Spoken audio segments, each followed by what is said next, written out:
తిరుపతిలోని state institute of hotel management SIHM సిబ్బంది సుదీర్ఘకాలంగా ఎదుర్కొంటున్న వేతన సమస్యకు రాష్ట్ర పర్యాటక సాంస్కృతిక సినిమాటోగ్రఫీ శాఖ మంత్రి కందుల దుర్గేష్ చొరవతో పరిష్కారం లభించడంతో వారి నుంచి హర్షం వ్యక్తమైంది.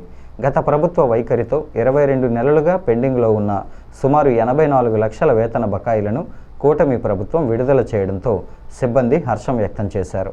వెలగపూడి సచివాలయంలోని మంత్రి ఛాంబర్లో సిబ్బంది ప్రతినిధులు మంత్రి కందుల దుర్గేష్ను మర్యాదపూర్వకంగా కలిసి తమ సమస్యను మానవతా దృక్పథంతో పరిష్కరించినందుకు ప్రత్యేక కృతజ్ఞతలు తెలియజేశారు.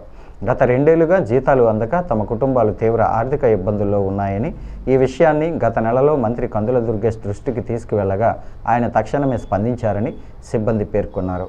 ఉద్యోగుల సంక్షేమానికి కట్టుబడి త్వరితగతిన నిధులు విడుదలయ్యేలా కృషి చేసినందుకు మంత్రి కందుల దుర్గేష్కి వారు ధన్యవాదాలు తెలియజేశారు.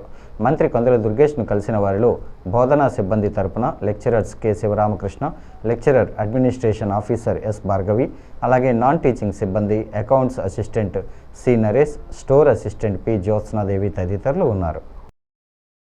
ధన్యవాదాలు తెలుపుకుంటున్నాము. నా పేరు Sivaramakrishna Chowdary, chef hotel management కాలేజ్లో గత 14 సంవత్సరాల నుంచి పనిచేస్తున్నాను.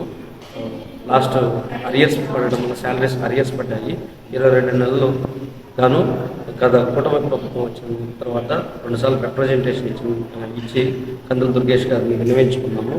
కందుల దుర్గేష్ గారు డైరెక్షన్తో అధికారులకు అందరికీ చెప్పి శాలరీస్ని త్వరగా క్లియర్ చేయాలని చెప్పేసి అట్ ఏ టైం 22 నెలల శాలరీని ఒకేసారి ఈ నెలలో మాకు క్లియర్ చేయించారు.